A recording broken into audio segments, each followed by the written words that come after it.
Good afternoon all of you. कुछ comments बढ़े हैं आप लोग के, लगता है कि धीरे धीरे असर हो रहा है।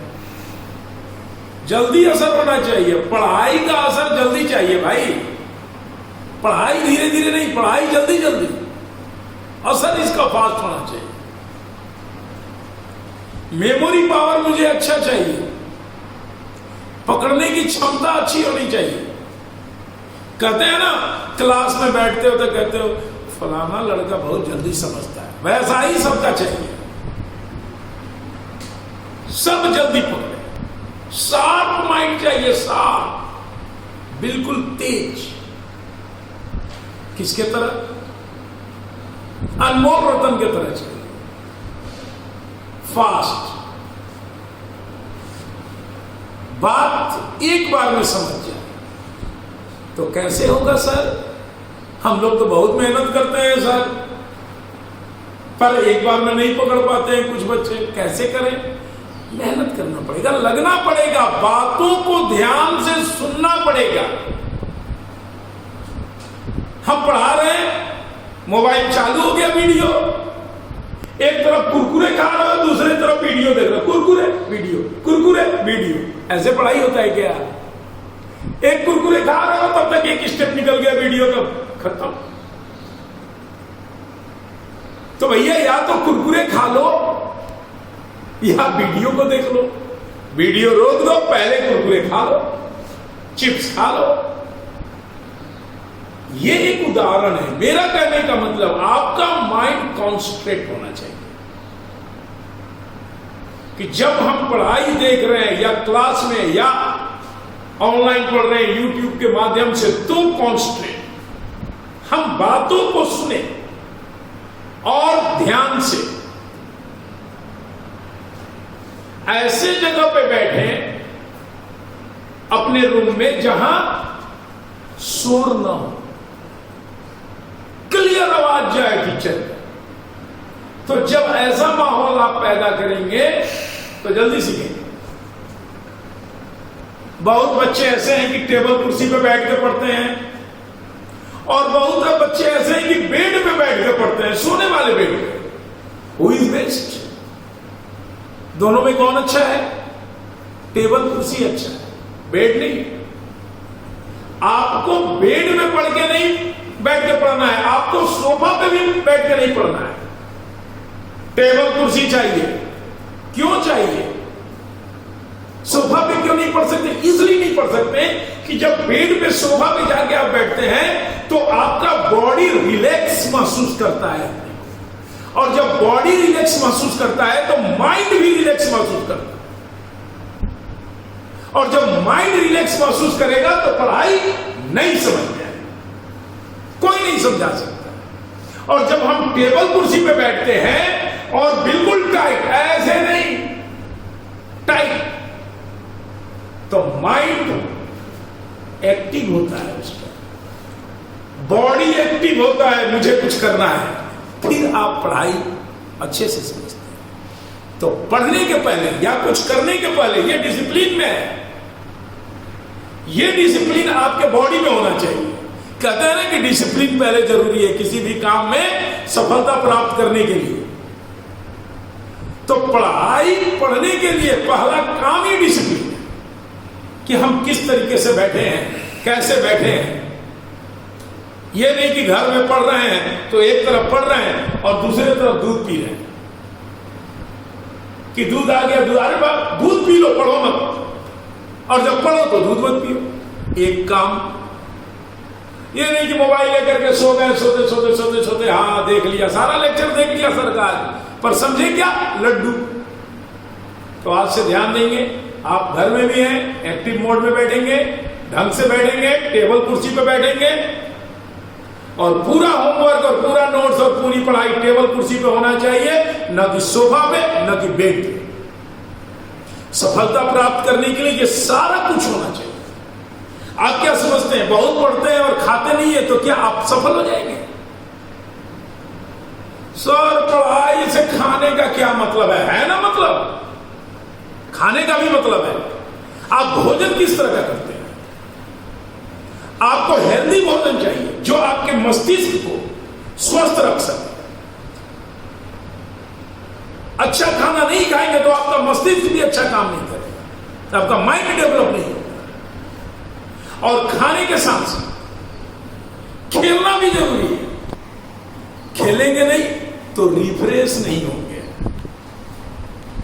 माइंड को रिफ्रेश करने के लिए खेलना भी जरूरी है, इंटरटेनमेंट भी जरूरी है।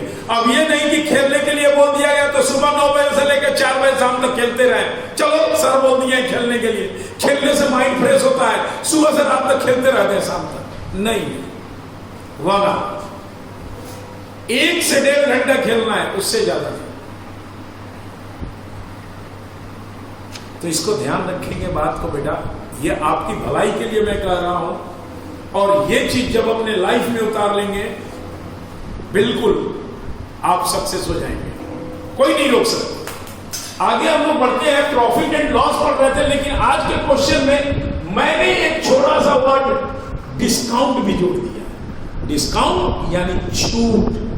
कुछ क्वेश्चन में डिस्काउंट का ही बताऊंगा, जैसे पहला क्वेश्चन अभी ये डिस्काउंट का है। Find the equivalent discount for 2 successive discount of 25% and 15%. Successive discount। कभी कभी मार्केट में जाएंगे,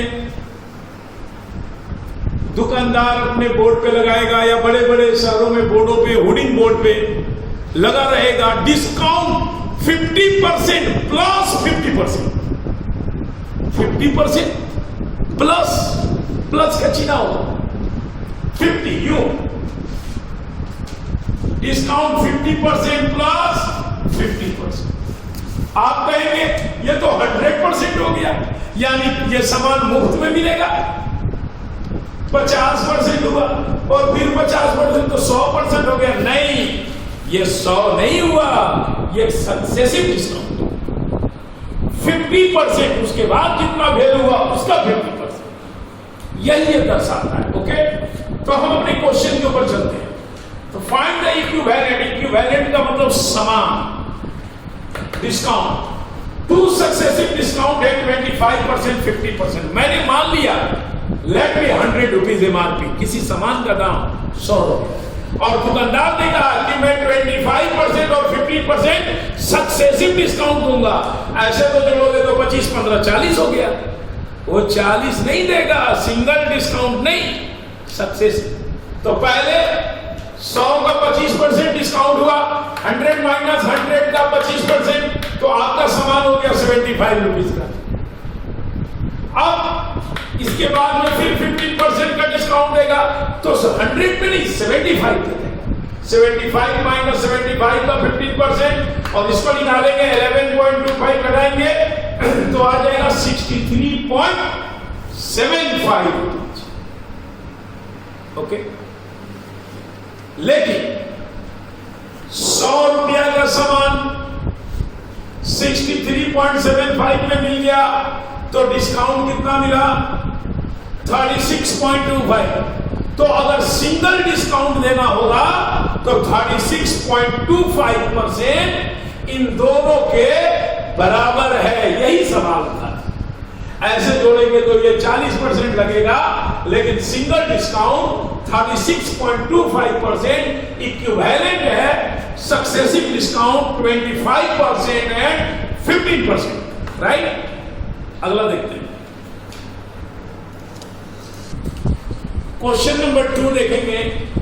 if the cost price of an article is ₹80, extra expense on it is ₹20 and selling price is ₹120, then percentage profit is। CP दिया हुआ है 80 रुपया, extra expense किया 20 रुपया। जब ये दोनों जोड़ेंगे तो एक्चुअल सीपी निकल जाएगा जो 100 हो गया। एसपी 120 है तो प्रॉफिट हो गया, क्योंकि एसपी बड़ा है। 120 माइनस 100 20 रुपीज। तो प्रॉफिट परसेंट बराबर फार्मूला होता है प्रॉफिट गुने 100 बटा CP.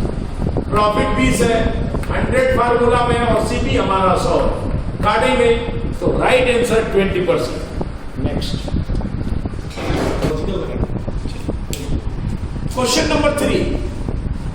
After selling 17 balls for ₹720, the loss is equal to the cost price of 5 balls. What is the cost price of 1 ball? कहने का मतलब है कि 17 बॉल्स को बेचा गया 720 रुपया में, और जितना 5 बॉल का सीपी है उतने का नुकसान हो गया। तो बताइए कि एक बॉल का सीपी क्या है? ध्यान दें, let be a CP equal to x rupees, एक बॉल का सीपी x रुपया। तो CP of 17 balls 70 multiply x, zoom करके दिखाइए, 17 x हो गया। और लॉस कितना हुआ? 5 बॉल के जितना तो 5 गुने x, 5 बॉल के सीपी के जितना तो 5x। तो फार्मूला होता है एसपी प्लस लॉस बराबर सीपी। एसपी में लॉस को जोड़ेंगे तो क्या निकलेगा? सीपी निकलेगा। एसपी 720 है, 5x का लॉस हुआ, जोड़ दिए और बराबर सीपी, यानी 17x के बराबर ही हो गया। 5x को बराबर में उधर ले गए, माइनस हो गया, घटाएंगे तो 12x आ जाएगा, मल्टीप्लाई में है तो 12 डिवाइड में आएगा, काटेंगे तो 60, यानी एक बॉल का कीमत 7 रुपया है, सीपी 60 रुपया। अगला देखते हैं, question number 4। A trader buys a property in 3/5 of its price and sells it in 5% more than the price. His actual property due to this behavior. कहने का मतलब है कि एक प्रॉपर्टी को खरीदा गया, मैंने मान लिया प्राइस 100 रुपीज है, प्राइस प्रॉपर्टी का 100 है, लेकिन बाय खरीदा ट्रेडर्स इसका 3/5 में, तो काटेंगे तो कितना आएगा? 60 रुपया। 100 रुपया की चीज को 60 रुपये में खरीद लिया। 5% मोर पे बेचना है प्रॉपर्टी के प्राइस से, तो एसपी क्या होगा? प्रॉपर्टी का प्राइस 100 है, प्लस 100 का 5% जोड़ देंगे, 100 प्लस 100 यानी सीपी प्लस सीपी ऑफ 5%। तो 100 रुपये में 5% ज्यादा बताओ, 100 प्लस 100 का 5%, परसेंट का वैल्यू 1/100। 100 को काटेंगे, 5 को जोड़ देंगे तो हो जाएगा 105 रुपया। तो गेन कितना हो गया? 105 में बेचा, 60 में खरीदा, 45 रुपया। तो गेन परसेंट, गेन गुने 100/सीपी होता है, यानी 45 गुने 100/60 सीपी है। जब काटेंगे तो right answer 75%। Next question number 5। An item is sold at the profit of 20%. If it was sold at the profit of 25%, then ₹35 more would have gained. What is the cost price of the item? कहने का मतलब कि यदि किसी सामान को 20% के profit में बेचते हैं और वही सामान यदि 35% ज्यादा प्रॉफिट में बेचते हैं, 20% के जगह 25% ज्यादा प्रॉफिट में बेचते हैं, तो 35 रुपया ज्यादा का लाभ होता है। तो सीपी किया हमने, माना लेट बी सीपी x और एसपी 20% है, x प्लस x ऑफ 20%। तो x प्लस x ऑफ 20% का वैल्यू 1/100 काटे 5 बार में, x प्लस x/5 आ गया, 5 एलसीएम आया, 5x प्लस x 6x/5, ये एसपी है 20%। अब न्यू एसपी 25% में निकाला इसका, x प्लस x ऑफ 25%, बिल्कुल ऐसे ही, सिर्फ 20 के जगह 25%। 25 से 4 बार में काटेंगे, x प्लस x/4, 4 एलसीएम आया, 4x प्लस x यानी 5x/4। मतलब इससे ये 35 रुपया जाता है, यही क्वेश्चन है। तो हम क्या करेंगे? 5x माइनस 6x ऊपर उठा के चलो, 5x/4 माइनस 6x/4 बराबर 35 है, क्योंकि ये 35 रुपये ज्यादा है। एलसीएम 20 आया, 25x माइनस 24x, घटाएंगे तो x आएगा, x का वैल्यू 1 होता है, 520 बराबर 35, क्रॉस मल्टीप्लाई करेंगे तो x का वैल्यू आएगा 700। यही राइट आंसर है, यही उसका। ओके, चलिए।